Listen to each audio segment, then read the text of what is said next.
Mitra Tek TV dimanapun Anda berada, saat ini Akbar Ashari berada di Untas Muhammadiyah Surakarta dalam special event.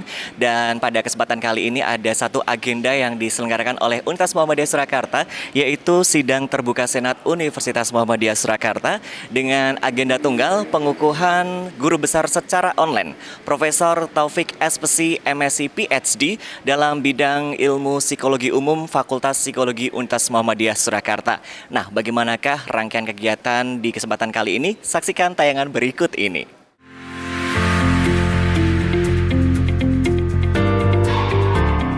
Bertempat di Auditorium Muhammad Jasman, Universitas Muhammadiyah Surakarta mengukuhkan Profesor Taufik Kasturi sebagai guru besar yang ke-30 dan yang pertama bagi Fakultas Psikologi.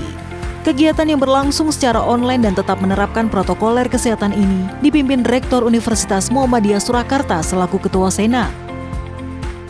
Baik Mitra Tek TV dimanapun Anda berada, masih dalam special event bersama dengan Universitas Muhammadiyah Surakarta. Rangkaian kegiatan pengukuhan guru besar secara online, Profesor Taufik SPC MSc PhD dalam bidang psikologi umum Fakultas Psikologi Universitas Muhammadiyah Surakarta.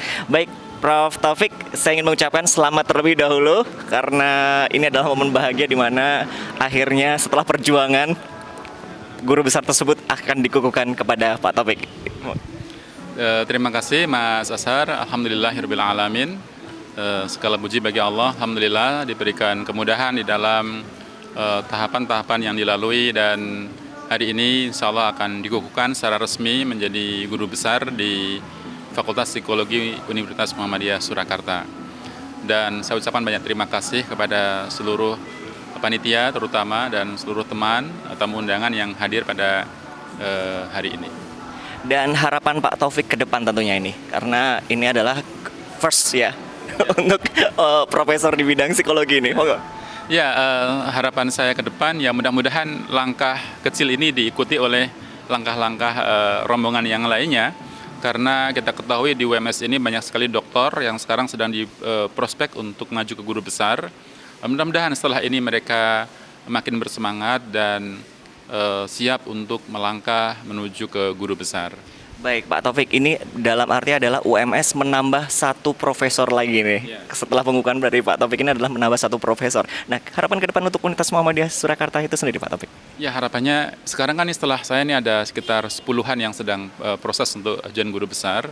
Harapan ke depan mudah-mudahan proses mereka berjalan dengan lancar. Kemudian teman-teman yang sudah doktor untuk segera bergegas untuk mengajukan juga, dan mari kita berkontribusi yang sebanyak-banyaknya untuk kemajuan Universitas Muhammadiyah Surakarta. Baik Pak Taufik, mungkin ada ungkapan syukur yang ingin disampaikan di momen ini Bapak? Ya, alhamdulillah, tidak ada kata yang pantas diucap selain alhamdulillah atas segala nikmat yang diberikan oleh Allah kepada kita, dan mudah-mudahan nikmat ini bisa saya manfaatkan dengan sebaik-baiknya untuk memberikan kemaslahatan kepada umat. Baik, Mitra Tek TV dimanapun Anda berada, demikian wawancara Akbar bersama dengan Profesor Taufik SPC MSc PhD yang beliau dikukuhkan sebagai guru besar bidang psikologi umum Fakultas Psikologi Universitas Muhammadiyah Surakarta. Bagaimanakah acara selanjutnya? Ikuti berikut ini.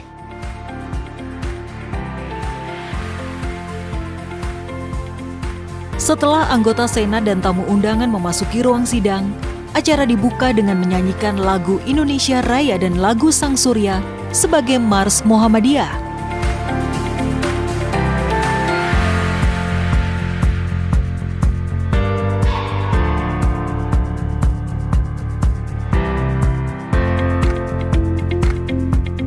Sebelum pembukaan sidang Senat terbuka oleh Rektor Universitas Muhammadiyah Surakarta, terlebih dahulu tamu undangan mendengarkan petikan lantunan ayat suci Al-Quran Surat Al-Mujadalah ayat 11 oleh salah satu mahasiswa Universitas Muhammadiyah Surakarta.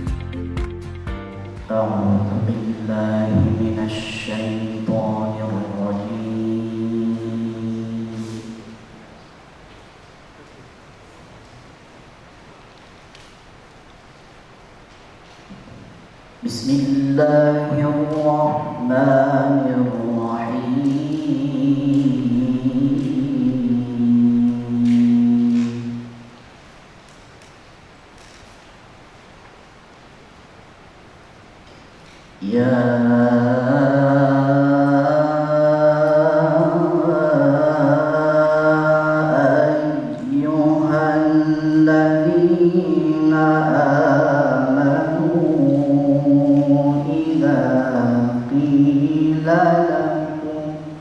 تفسحوا في المجالس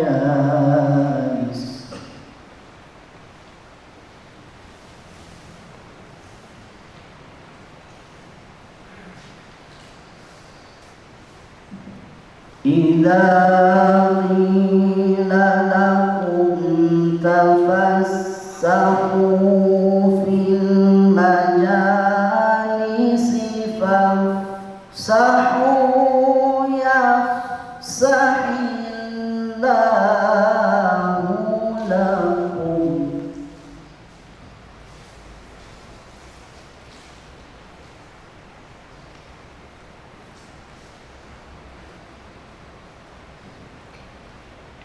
وإذا قيل انشزوا فانشزوا يرفع الله الذين آمنوا منكم والذين أوتوا العلم درجات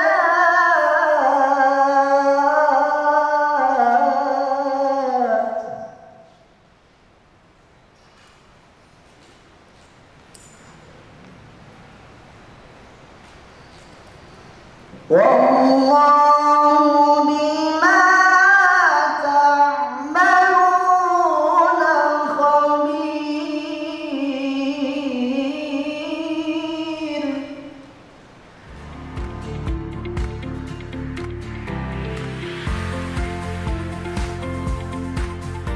Sidang terbuka Senat UNAS Muhammadiyah Surakarta dengan agenda tunggal pengukuhan Profesor Dr. Taufik SI MSc PhD sebagai guru besar ke-30 untuk bidang ilmu psikologi umum UNAS Muhammadiyah Surakarta pada hari ini tanggal 13 Agustus 2020 Masehi yang bertepatan dengan 23 Dzulhijjah 1441 Hijriah dengan resmi saya nyatakan dibuka.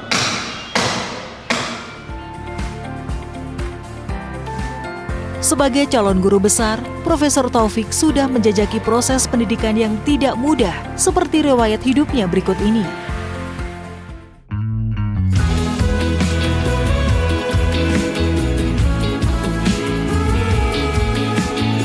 Profesor Taufik lahir dari pasangan almarhum Bapak Haji Kasturi bin Ahmad Syarif dan almarhumah Ibu Hajah Badriah binti Wastari. Anak keempat dari 6 bersaudara ini lahir dan tumbuh di Bondansari, sebuah desa di Kecamatan Wiradesa, Kabupaten Pekalongan. Menurut orang tua dan kakak-kakaknya, Taufik kecil adalah anak yang paling bandel dari semua saudaranya. Bagaimana tidak, seragam sekolahnya pun pernah hilang karena ikut mengejar layangan yang putus. Setiap ditanya mau jadi apa, Taufik selalu menjawab dengan satu kata, universitas. Padahal ia sendiri tidak tahu apa itu universitas. Taufik menghabiskan masa sekolah dasarnya di SD Negeri 2 Bondansari. Dengan prinsip keagamaan sang ayah yang kuat, Taufik mengikuti sekolah diniyah di sore hari dan mengaji di malam hari. Tamat sekolah dasar, Taufik melanjutkan sekolah di SMP Negeri Tirto. Sama dengan masa SD, di sore hari Taufik juga belajar agama di Madrasah Darul Arkom Kauman Kecamatan Wiradesa. Disinilah Taufik berhasil menamatkan kitab himpunan putusan tarjih. Usai tamat SMP, Taufik melanjutkan sekolah di SMA Negeri 3 Pekalongan. Ia juga pindah tempat mengaji ke Madrasah Darul Arkom Kampil. Di sini, Taufik ditempa dengan kajian kitab Bulughul Maram hingga Uqudul Jain, sebuah kitab yang berbicara tentang rumah tangga. Saking rajinnya mengaji, hingga ia mengabaikan pelajaran sekolahnya. Alhasil, prestasinya menurun drastis. Yang semula ranking 10 besar menjadi urutan 35 dari 37 siswa. Tekad besar Taufik untuk mengenyam pendidikan tinggi direstui oleh kedua orang tuanya. Ia diterima di Fakultas Psikologi Universitas Muhammadiyah Surakarta. Memilih jurusan psikologi karena menurutnya kata ini jarang didengar dan unik. Selama kuliah, Taufik berkiprah di IMM Komisariat Al-Ghazali. Taufik juga berhasil membentuk Majelis Taklim Ummahat Al-Istiqomah di Pajang Lawean. Nama majelis ini diinspirasi dari nama kakaknya. Sementara untuk menambah uang jajan, ia juga menjadi guru privat mengaji. Setiap liburan kuliah, Taufik membantu usaha ayahnya berdagang tempe. Taufik bertekad untuk selesai kuliah lebih cepat agar tidak merepotkan kedua orang tuanya. Benar saja, ia berhasil menjadi lulusan tercepat di angkatannya dengan waktu tempuh belajar 3,5 tahun. Ketika ditanya mengapa ingin selesai kuliah lebih cepat, jawaban Taufik cukup menarik. Karena ia ingin segera menikah, meskipun ia tidak tahu siapa calonnya. 1 Desember 1998, Taufik menjadi dosen di Fakultas Psikologi UMS. 3 bulan setelahnya, Taufik berhasil mempersunting Lindri Aryani dan dikaruniai 3 orang anak. Pada tahun 2001, Taufik berkesempatan menempuh gelar Magister Psikologi di UGM dengan waktu tempuh belajar 1,5 tahun. Di tengah kesibukannya, beberapa kegiatan kerelawanan juga diikutinya, seperti konflik Madura Dayak, tsunami Aceh, dan masih banyak lagi. Pada tahun 2008, Taufik melanjutkan studi S3 di Tilburg University, Belanda. Sepeda yang digunakannya menjadi saksi bisu betapa sungguh-sungguhnya ia dalam menuntut ilmu. Saat di Belanda, ia bersama teman-temannya berhasil membentuk kembali PCIM Belanda dan ia juga berkesempatan mengisi pengajian di KBRI Den Haag. Dengan segala kerja kerasnya, alhamdulillah, Taufik berhasil meraih gelar PhD dalam waktu kurang dari 3 tahun. Ia juga menjadi dokter pertama alumni dari psikologi UMS. Mulai 1 April 2020, sesuai dengan surat keputusan dari Kementerian Pendidikan dan Kebudayaan Republik Indonesia, Taufik ditetapkan sebagai guru besar di bidang ilmu psikologi umum.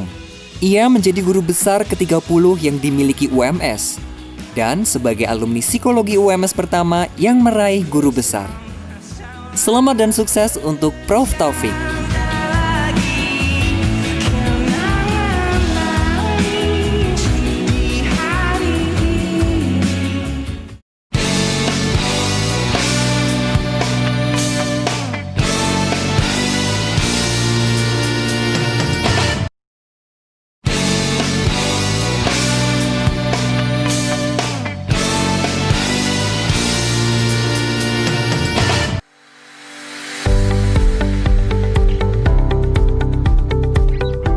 Kembali dalam spesial event Sidang Terbuka Senat Universitas Muhammadiyah Surakarta dengan agenda pengukuhan secara daring guru besar dalam bidang ilmu psikologi umum Fakultas Psikologi. Memasuki acara inti yaitu pidato seremonial oleh Profesor Taufik yang berjudul Psikologi Akhlakul Karimah untuk peningkatan kualitas diri, keluarga, dan masyarakat. Hadirin yang dirahmati oleh Allah Subhanahu wa Ta'ala, konsep moral telah menjadi bagian yang tak terpisahkan dalam diskursus mengenai pembangunan karakter bangsa. Konsep ini pun telah akar di telinga masyarakat Indonesia, diajarkan sejak di tingkat kelompok bermain hingga perguruan tinggi dengan berbagai variannya. Masyarakat meyakini pengajaran moral akan membantu memperbaiki perilaku individu demi terwujudnya masyarakat yang sejahtera. Pada dasarnya ilmu psikologi tidak mengenal konsep akhlakul karimah. Ilmu psikologi lebih mengenal konsep moralitas. Konsep moralitas dalam psikologi telah didiskusikan secara panjang lebar oleh berbagai pakar sejak 100 tahun terakhir. Beberapa ahli yang mengkaji diantaranya adalah Dave Skinner, ada Sigmund Freud, ada Lauren Kohlberg, ada Piaget, hingga James Reyes. Menurut Jean Piaget, perkembangan moral berkorelasi dengan perkembangan kognitif. Ketika kemampuan kognitif seseorang telah mencapai tingkat kematangan, maka perkembangan moral individu akan mencapai taraf kematangan pula. Menurut Piaget, kemampuan kognitif seorang anak adalah dasar dari perkembangan moralnya. Selanjutnya, kemampuan kognitif tersebut akan membantu anak dalam mengembangkan kemampuan penalaran sosialnya, yaitu bagaimana ia harus bersikap dalam konteks sosial. Kohlberg menekankan pada moral reasoning, seperti pilihan diri, penilaian sosial, dan juga penilaian seorang dalam melakukan suatu tindakan. Kohlberg mengembangkan konsep perkembangan moral dengan standar yang ambigu, karena ukuran bermoral atau tidak didasarkan bagaimana kemampuan kognitif mencerna dan bagaimana tanggapan masyarakat terhadapnya. Misalnya, pada periode prekonvensional, benar dan salah suatu tindakan ditentukan oleh suatu alasan untuk apa mereka berbuat itu. Jika diberitahu untuk mencuri, maka jelas mencuri itu salah. Benar dan salah juga ditentukan oleh untuk alasan apa seorang diapresiasi. Apabila ada seorang anak laki-laki mengucapkan selamat ulang tahun kepada teman perempuannya dengan cara memeluknya, maka perbuatan tersebut dibenarkan karena dilakukan dalam rangka memberi apresiasi pada temannya yang ulang tahun. Pada periode konvensional, remaja dewasa, dalam interaksi sosial, ukuran perilaku tersebut disebut baik apabila menyenangkan orang lain yang dalam bentuk moralitas yang konformis, dan seterusnya. Jadi paparan tersebut kita bisa melihat celah-celah kekurangan dari teori yang dipaparkan, karena benar dan salah itu kondisional.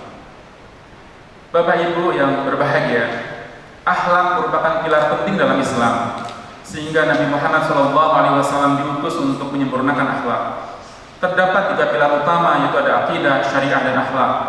Ibarat sebuah pohon, maka akarnya adalah akidah, batangnya adalah syariah, dan daun serta buahnya adalah akhlak. Bagusnya daun dan buah ditentukan oleh bagaimana batang dan akarnya. Demikian pula dengan akhlak, dibangun dari fondasi akidah dan syariah yang kokoh. Itulah yang membedakan antara konsep moral dan akhlak dalam Islam. Tokoh gigih yang mengembangkan konsep akhlak diantaranya ada Ibnu Miskawi. Dalam buku Tahdhibul Akhlak, beliau menjelaskan secara gamblang bagaimana konsep dan bangunan akhlak dalam Islam. Akhlak merupakan kondisi jiwa yang menggerakkan seorang untuk berbuat tanpa berpikir dan mempertimbangkannya terlebih dahulu.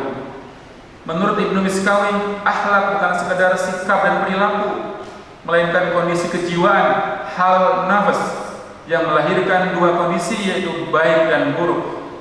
Kondisi jiwa yang melahirkan perilaku buruk disebut dengan akhlaqus sayyi'ah, dan kondisi jiwa yang baik disebut dengan akhlaqul karimah. Ibnu Miskawi membagi kondisi kejiwaan dalam 2 bagian.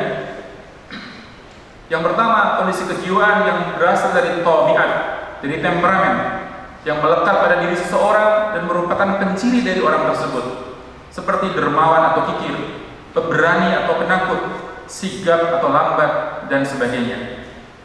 Kedua, kondisi kejiwaan yang dipikirkan atau direncanakan terlebih dahulu sebelum bertindak. Kondisi ini adalah buah dari pendidikan dan pelatihan, baik dari skup keluarga dan lingkungan sosial maupun berasal dari pendidikan formal di sekolah.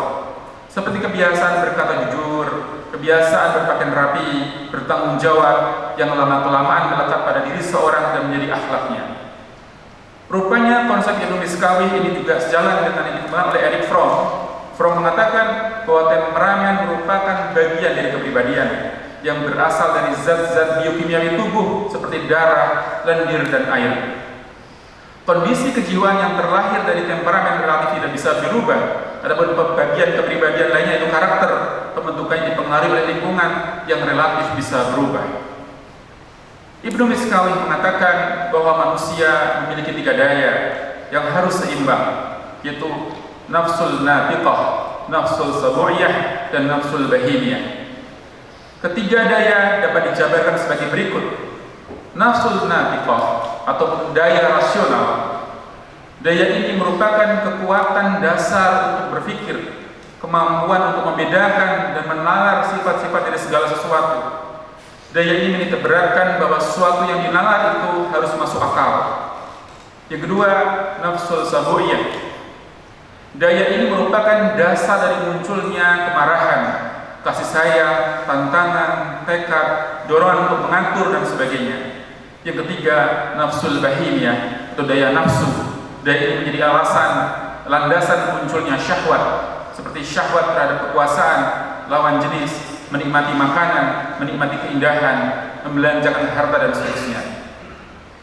Dalam menjelaskan tentang kinerja ketiga daya tersebut, Ibnu Miskawi menggambarkan pola interaksi antara penunggang kuda, kudanya itu sendiri, dan anjing pemburu.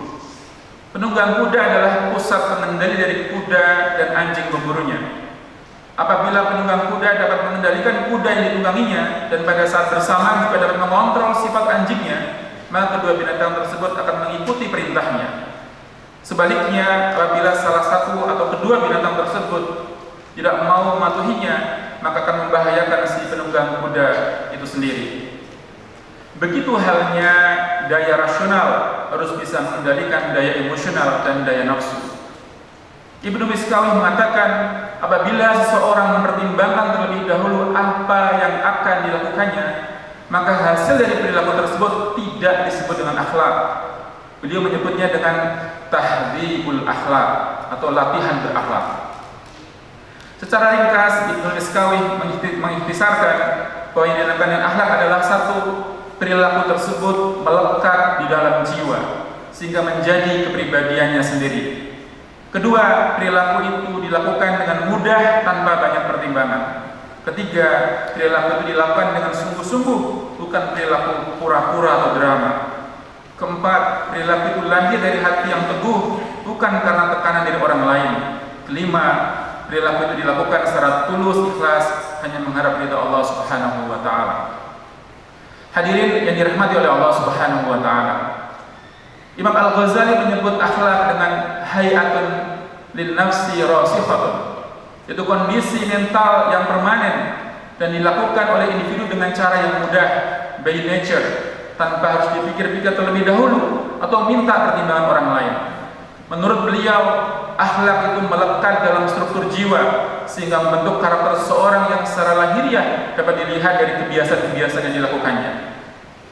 Dalam definisi tersebut terdapat dua komponen, yaitu kondisi jiwa yang permanen atau melekat dan dilakukan dengan cara yang mudah. Kedua kondisi tersebut saling berhubungan karena suatu sifat melekat dalam jiwa akan mudah dilahirkan dalam perbuatan tanpa harus mempertimbangkannya terlebih dahulu. Misalnya orang yang begitu mudah memaki, bahasa Jawa mengatakan misuh gitu, berkata jorok, mudah berbohong dan mudah marah. Perilaku itu begitu saja keluar dari dirinya karena memang sudah melekat dalam jiwanya. Sebaliknya, ada pula orang yang berpenampilan menyenangkan dan mudah bertutur kata santun, terlihat tulus dalam beramal. Semua itu gambaran bagaimana hal-hal positif telah melekat dalam dirinya. Al-Ghazali menambahkan bahwa akhlak itu bukan semata sikap dan perbuatan.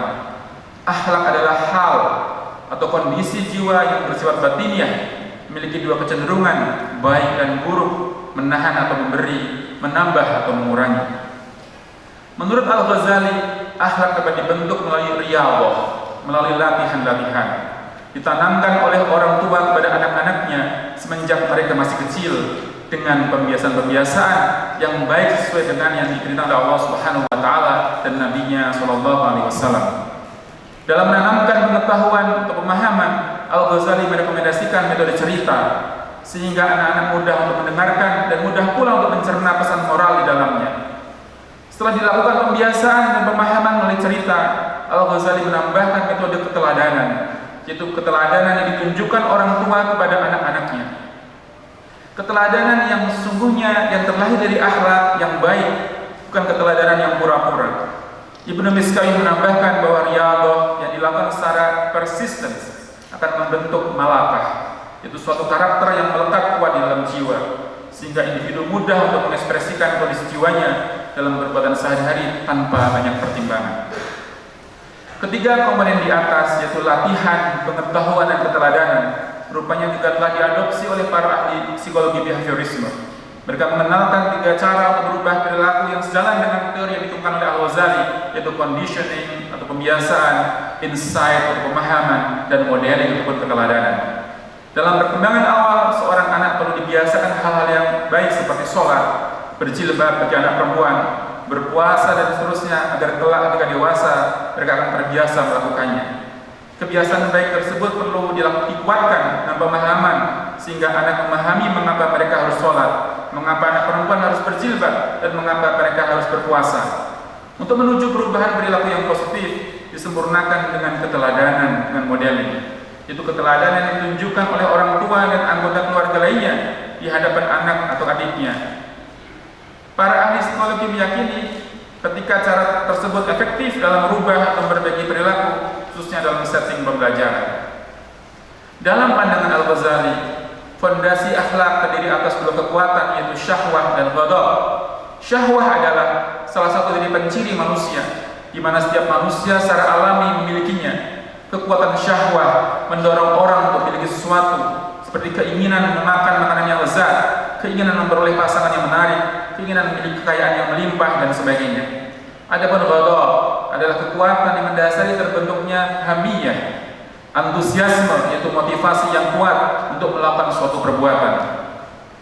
Karakteristik dari syahwah adalah menyerap sesuatu dari luar untuk masuk ke dalam dirinya, seperti keinginan untuk memiliki sesuatu dan menguasai sesuatu dari luar diri menjadi hak milik dirinya.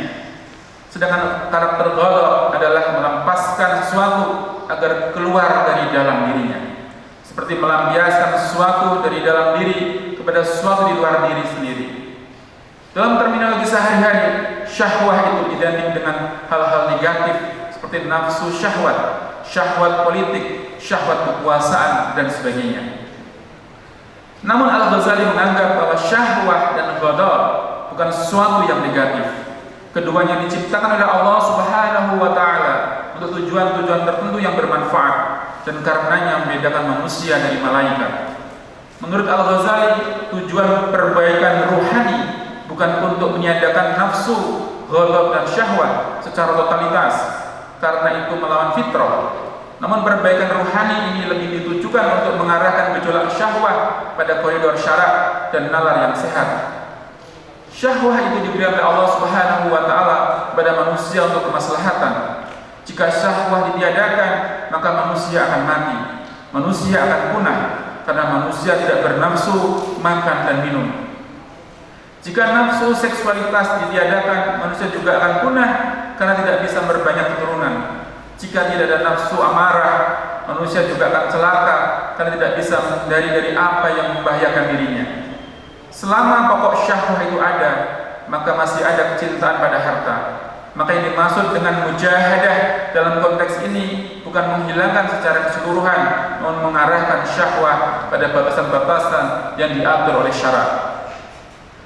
Akhlakul karimah muncul ketika seseorang mampu mengendalikan dua kekuatan agar tidak jatuh di dua titik ekstrim, yaitu ekstrim kanan yaitu ifrat yang sangat berlebihan, dan ekstrim kiri yaitu tafrid, itu sama sekali hilang. Orang yang ifrat bercirikan tingginya syahwah dan ghadab. Hal ini akan melahirkan pribadi-pribadi yang rakus, gila kekuasaan, gila harta, dan diktator yang kejam. Adapun tafrid yang berlebihan juga melahirkan pribadi yang lemah, tidak berdaya, tidak berkemauan, mudah ditindas dan dihinakan.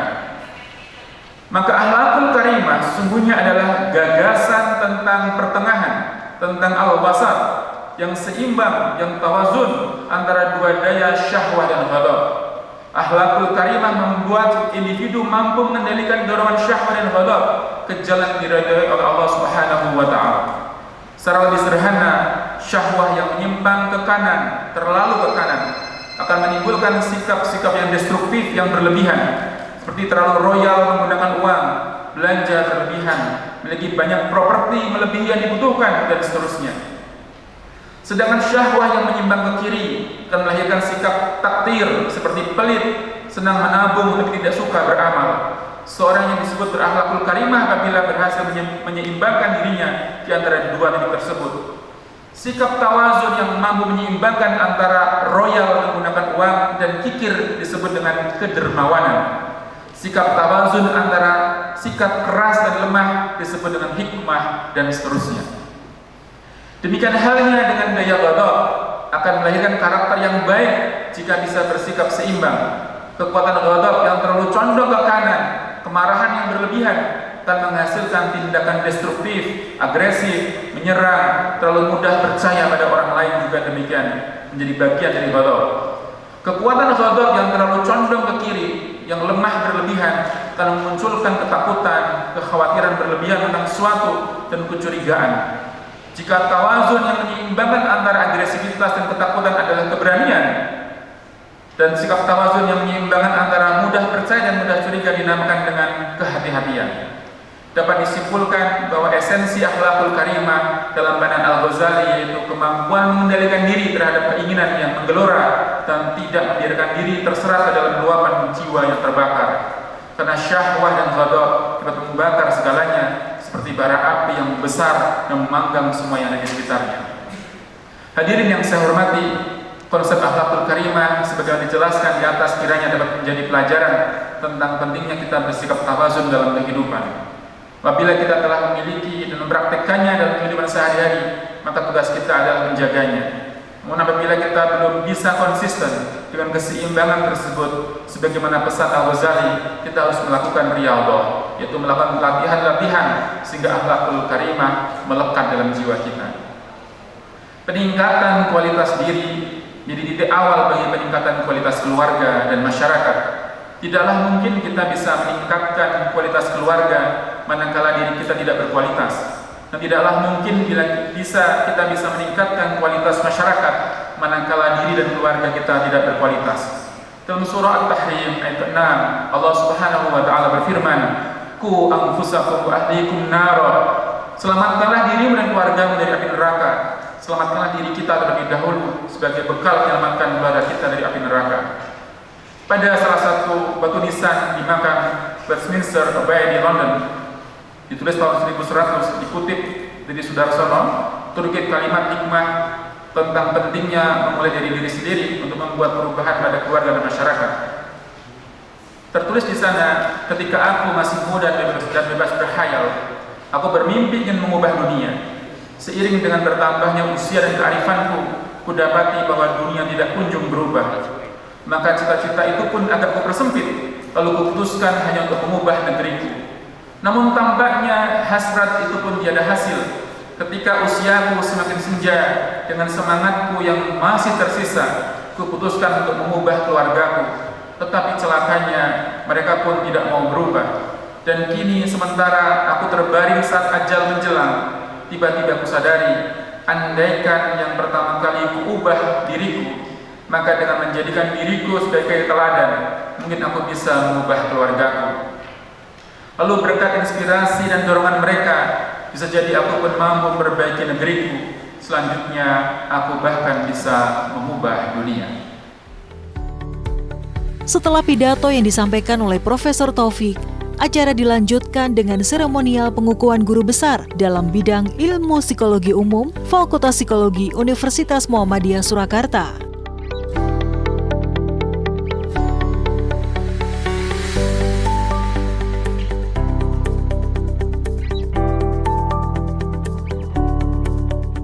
Syukur alhamdulillah kita panjatkan kehadirat Allah Subhanahu wa taala. Pada pagi ini kita bisa menyelenggarakan upacara atau sidang senat terbuka dengan acara tunggal pengukuhan guru besar atas nama Profesor Taufik tadi. Dan sebagaimana kita ketahui bahwa Prof Taufik adalah profesor yang ke-30 yang ada di UMS. Mudah-mudahan sebentar lagi juga akan menyusul yang lain karena ada 9 atau 10 yang kami menunggu SK-nya dari Jakarta. Bapak Ibu yang saya hormati, sebagaimana tadi sudah disampaikan pidato ilmiah Prof Taufik dan judulnya memang sangat menarik. Psikologi akhlakul karimah. Ini kalau orang membaca sepintas kan ini miliknya Fakultas Agama Islam, tapi ternyata tidak. Ya, bisa dari berbagai prodi atau bisa berbagai dari bidang ilmu. Dan menariknya, judul ini sesuai dengan yang dibukukan hari ini Prof Taufik itu. Karena tadi disampaikan pada biografinya ternyata beliau termasuk anak yang paling nakal. Ternyata untuk menjadi seorang profesor psikologi memang harus dimulai dari nakal dulu, sehingga mereka memahami betul, apalagi karena tadi banyak disebutkan bicara tentang karakter. Tetapi memang saya menilai bahwa judul pidato ini sangat cocok, sangat sesuai dengan saat sekarang ini. dikala negara kita sedang menghadapi berbagai persoalan kebangsaan, termasuk yang terkait dengan degradasi moral, terkait dengan menurunnya jati diri pribadi warga Indonesia yang sejati, yang memiliki nilai luhur, yang selalu dikembangkan dalam kehidupan. Bahkan negara-negara lain itu menjadi tertarik atau sangat tertarik dengan kepribadian bangsa kita. Nah, ketika bangsa kita dihadapkan dari berbagai persoalan, bahkan ketika bangsa kita memiliki visi besar bahwa tahun 2045 ketika bangsa kita memperingati hari ulang tahunnya yang ke 100 tahun atau 1 abad, maka diharapkan bangsa kita menjadi salah satu dari 8 negara terkuat atau maju di dunia dengan indikator pertumbuhan ekonomi yang tinggi. Negara kita sudah barang tentu harus mencetak kader-kader bangsa, atau kalau Pak Presiden sekarang ini menyebutnya adalah mencetak SDM yang unggul.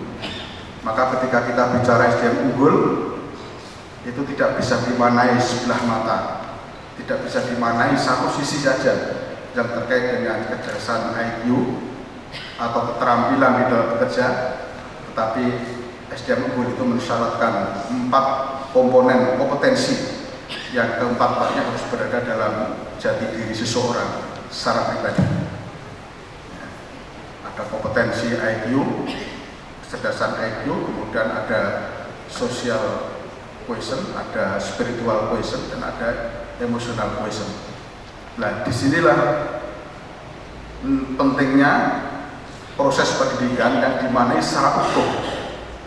Jadi pendidikan adalah sebuah proses transformasi nilai yang bersumber dari agama, yang bersumber dari nilai adat istiadat, yang semuanya itu sebetulnya muaranya satu adalah agama, yang bisa dijadikan sebagai kekuatan di dalam membangun karakter pribadi maupun karakter bangsa secara bersama-sama. Disinilah peran pidatonya Pak Taufik tadi, lebih mementingkan bukan hanya sekedar IQ, tapi juga sekaligus kecerdasan spiritual, kecerdasan emosional, dan kecerdasan sosial yang disebutkan dalam bentuk akhlakul karimah.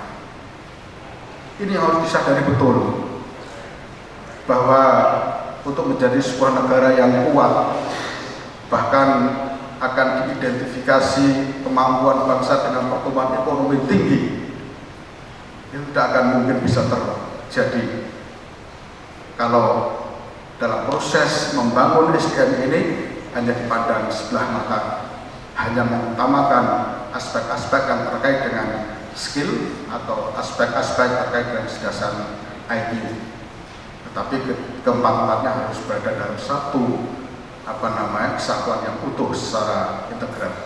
Nah, inilah barangkali menjadi satu bahan pemikiran kita semua, para akademisi yang memiliki komunitas akademik di kampus ini, sehingga Pak Taufik saya rasa tidak berhenti untuk melakukan kajian-kajian, terus dikembangkan. Ya. Kalau hari ini beliau mencetuskan akhlakul karimah, ya, psikologi akhlakul karimah, barangkali nanti ke depan ada keluarga sakinah, psikologi keluarga sakinah, dan lain-lain, ya. Itu yang nanti akan menjadi sumbangan besar dari satu sumber nilai yang kuat bersama-sama dengan kemampuan-kemampuan yang ada dalam diri kita. Saya rasa itu yang bisa disampaikan. Sekali lagi selamat pada Pak Taufik dan keluarga, mudah-mudahan memberikan barokah dan manfaat yang sebesar-besarnya bagi UMS, bagi Pak Taufik dan bagi keluarga dan bagi Perserikatan Muhammadiyah. Nasrun minallah wa ajrun qarib. Assalamualaikum warahmatullahi wabarakatuh. Kegiatan yang dihadiri tamu undangan juga dilaksanakan secara daring seperti Ketua Umum Muhammadiyah yang turut memberikan selamat kepada Profesor Taufik berikut ini. Pimpinan yang telah memberi apresiasi tinggi, usaha dan daya dukung yang luar biasa, sehingga guru besar di UMS semakin bertambah dan tentu memberi ruang yang luas untuk apresiasi dan kegiatan-kegiatan keilmuan. Bapak, Ibu, dan saudara sekalian, apa yang telah disampaikan dalam pidato Guru Besar Pak Profesor Taufik tadi, seperti saya sampaikan, penting untuk menjadi bahan bagi UMS berjadi secara keseluruhan. Bagaimana kita menjadikan lembaga pendidikan maupun juga dalam kehidupan keluarga, masyarakat, dan bangsa usaha untuk melakukan transformasi nilai seperti tadi disampaikan Pak Rektor. Secara normatif Islam itu sangat kaya, ya, sangat kaya dengan pikiran-pikiran dan kandungan-kandungan konsep segala hal, ala kulli hal, termasuk dalam aspek akhlak. Bahkan di dalam Al-Quran berkaitan dengan akhlak atau tabiat dan perilaku manusia itu digambarkan sebagai hal-hal yang makro sampai ke mikro. Selalu ada posisi bin, sifat manusia yang fuzzaro dan sifat manusia yang kecenderungannya pada hal-hal yang takwa. Wa nafsi wa masawwaha al-samaha fujuraha wa taqwaha. Banyak sekali di ayat-ayat surah Al-Insan, Al-Ma'arij, Al-Isra, dan seterusnya itu sifat-sifat baik itu kemudian dikontraskan dengan sifat-sifat buruk, dan itu empirik. Jadi kalau tadi disebut bahwa manusia itu ada dalam posisi antara setan dengan malaikat, itu maka perilaku positif dan negatif itu banyak digambarkan dalam Al-Quran. Dan hampir para ulama klasik gitu ya, itu selalu menggambarkan begitu kaya konsep-konsep itu, seperti tadi disampaikan oleh Pak Taufik dari Mas Kawe sampai pada Al-Ghazali dan seterusnya. Bahkan dalam konteks negara itu karya Al-Farabi begitu rupa ya. Tetapi selalu problem kita itu pada problem transformasi nilai di dalam kehidupan nyata.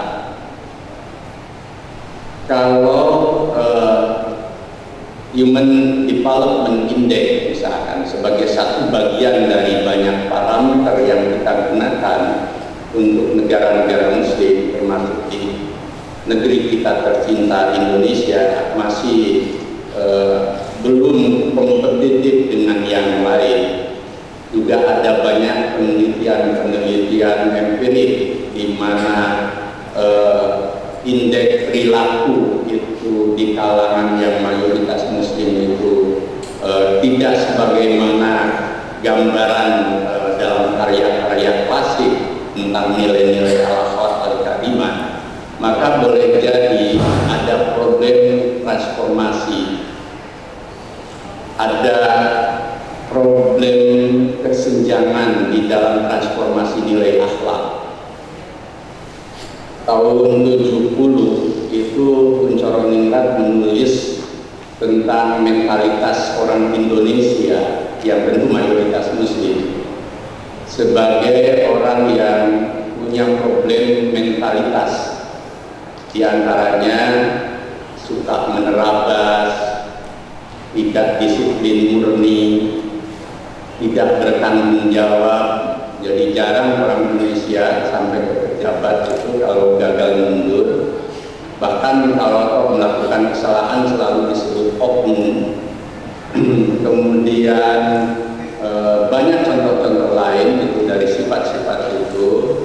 Lalu tahun 77 Mukhtar Lubis menyampaikan pidato di Taman Ismail Marzuki tentang mentalitas orang Indonesia sebagai mentalitas yang hipokrit atau munafik, kemudian feudalistik dan seterusnya, banyak sekali di situ. Juga sempat ada penelitian dalam konteks entrepreneurship dari Profesor Suparman tentang sikap manusia Indonesia yang rendah diri, malas, jiwa budak dan bebal. Dan banyak mungkin penelitian-penelitian empirik yang kita sampai pada kesimpulan ada kesenjangan antara perilaku normatif yang begitu kaya dan kita sebut sebagai perilaku emas itu dengan kenyataan empirik dari perilaku itu. Nah, apa tadi yang disebut sebagai perilaku yang cenderung ifrat maupun tafrid, yang serba ekstrim antara yang lemah dan yang serba kuat gitu ya. Sehingga tadi tawaran perlunya tawazun atau tawasud baina ifrat wa tafrid misalkan. Maka yang diperlukan sebenarnya tahwil al-akhlaq al-karimah al-ammah gitu ya.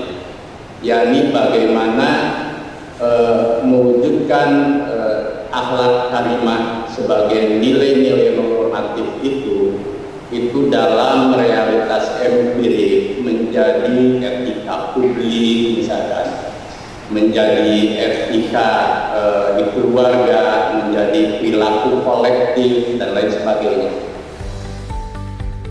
Pemberian ucapan selamat oleh Ketua Umum Pimpinan Pusat Muhammadiyah tersebut mengakhiri sidang terbuka Senat Universitas Muhammadiyah Surakarta dengan agenda pengukuhan secara daring guru besar dalam bidang ilmu psikologi umum, Fakultas Psikologi.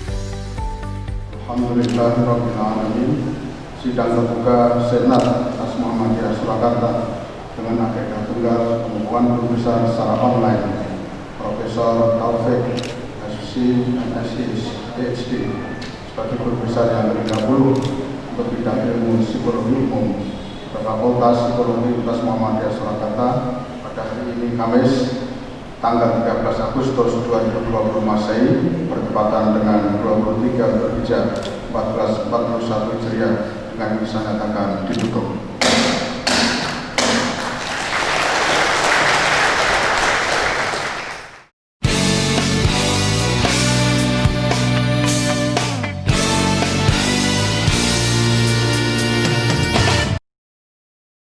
Pemirsa TET TV dimanapun Anda berada, masih dalam spesial event dalam agenda pengukuhan Profesor Taufik SPC MSc PhD sebagai guru besar dalam bidang psikologi umum Fakultas Psikologi Universitas Muhammadiyah Surakarta. Saat ini Akbar bersama dengan Rektor Universitas Muhammadiyah Surakarta, Profesor Dr. Sofyan Anif MSI. Baik Prof, ini kami ucapkan selamat dulu nih atas pengukuhan dari Prof Taufik. Mungkin Prof silahkan menyampaikan.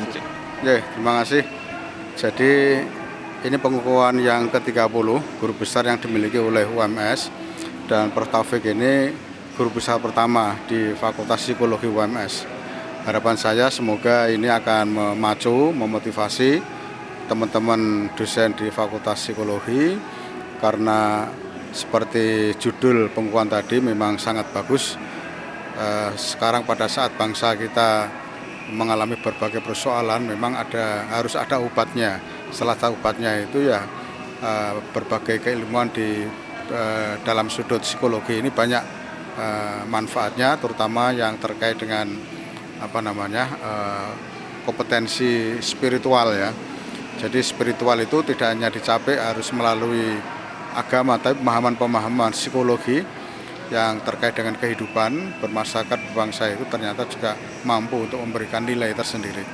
Selamat kepada Prof Taufik, dan mudah-mudahan barokah baik untuk dirinya sendiri, keluarga, UMS, maupun untuk persyaratan secara umum. Assalamualaikum warahmatullahi wabarakatuh. Baik mitra TET TV dimanapun Anda berada, demikian statement yang sudah disampaikan oleh Rektor Universitas Muhammadiyah Surakarta terkait dengan pengukuhan guru besar Profesor Taufik SPC MSc PhD dalam bidang psikologi umum Fakultas Psikologi Universitas Muhammadiyah Surakarta. Akbar Azhari, special event untuk TET TV Solo.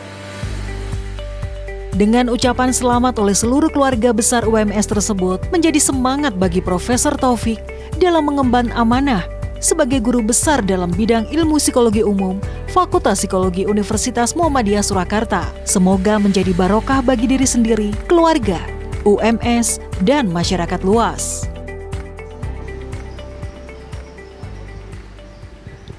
Ya, mitra TA TV dimanapun Anda berada, demikian spesial event dari Universitas Muhammadiyah Surakarta dengan agenda kegiatan Sidang Terbuka Senat Universitas Muhammadiyah Surakarta, yaitu pengukuhan guru besar secara online, Profesor Taufik SPC MSc PhD dalam bidang psikologi umum Fakultas Psikologi Universitas Muhammadiyah Surakarta. Akbar Ashari dari Universitas Muhammadiyah Surakarta untuk TA TV Solo.